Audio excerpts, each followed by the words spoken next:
You're getting your iPod back. Calm down. William Wallace was ripped from limb to limb. And you're moaning about your iPods. Right. Now, we're going to go way, way back to the end of the 13th century, right? To the year 1286, to be exact. And there was a king here in Scotland called Alexander III, who was a great king, did loads of fantastic stuff, everybody loved him. But unfortunately, Alexander loved the whiskey. And one night he drank far too much whiskey and actually ended up riding his horse off a cliff like that. Splat. End of Alexander. And he had no surviving children. He just had one granddaughter who was a 6-year-old girl. She was called Margaret, the Maid of Norway, because her dad was the King of Norway, but when she was on the boat coming over here, she got very ill and died as well. So that was it, right? Scotland was in turmoil. There's no king, there's no one obvious to take over, and there's loads of people fighting for the right to be the next King of Scotland. And there were 3 men who all had kind of sort of equally good claims to the throne. And they were called John Comyn, John Balliol, and Robert the Bruce. And the nobles of Scotland, they couldn't decide between them which of these 3 guys were going to be the best king. So they decided to go to their neighbouring king, Edward I of England, and ask for his advice on who they should choose. And that was a really, really stupid idea, okay? Because Edward obviously didn't want a good king for Scotland. He was trying to build up his own empire. He wanted to take over Scotland. So deliberately, he chose the weakest of the 3 candidates, and that was a guy called John Balliol. And John Balliol really was a puppet of Edward I. He did every single thing that Edward asked him to do. The Scots called him Tomb Tabard, which means empty coat. So there was nothing there, he was just a shell of a man. Edward would say jump, John Balliol would go how high? Until England was going to war with France. Okay. Now, England and France were always enemies, but Scotland and France were always friends. And John Balliol didn't really want to risk that friendship by sending an army to a war that he had no interest in. So he said, look Edward, I'm sorry, I've got no problem with France, you're going to have to fight this one on your own.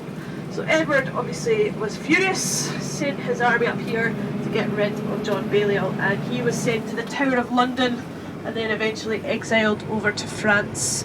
And Edward's army took over Stirling Castle, which you might see out on the left of us, just straight over there on top of the hill. You'll get another chance to see it again.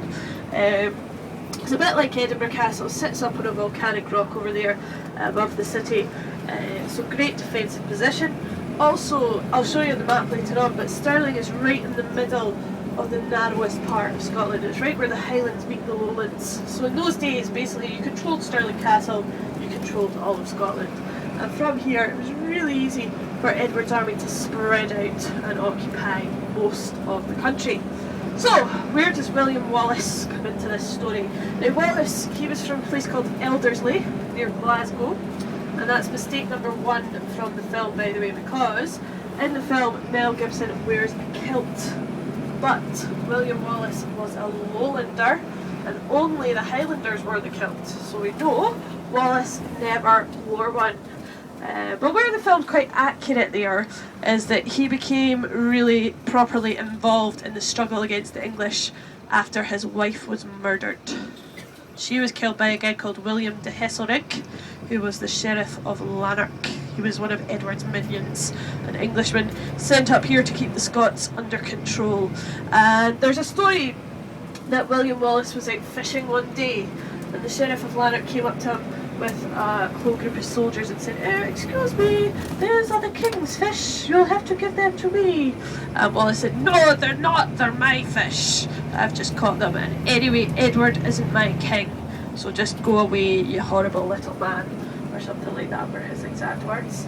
And from that day, he made the sheriff's life a misery. So to sort of bring him under control, teach him a lesson, the Sheriff of Lanark decided he was going to kill Wallace's wife.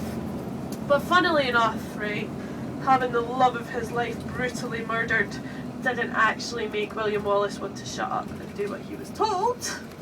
It made him want revenge. Just to give you an idea, because this wasn't Mel Gibson, right? Mel Gibson, I think, is about 5 feet tall or something like that. William Wallace was 6'6". Wow. He was brutal, he was vicious, he was violent, right? And the story goes that when he found the Sheriff of Lanark, he actually skinned him alive, rubbed his body in salt and watched him die.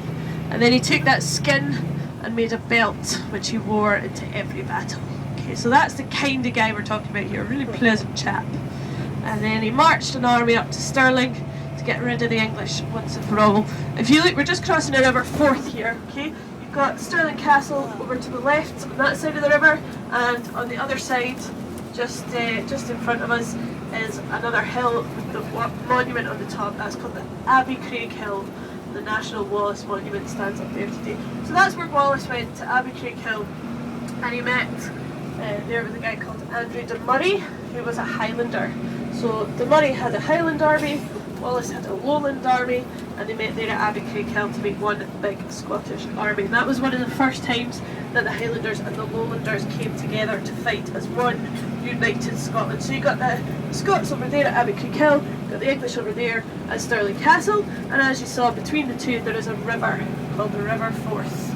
And in those days there was just one narrow wooden bridge across the River Forth at Stirling. And the 11th of September of 1297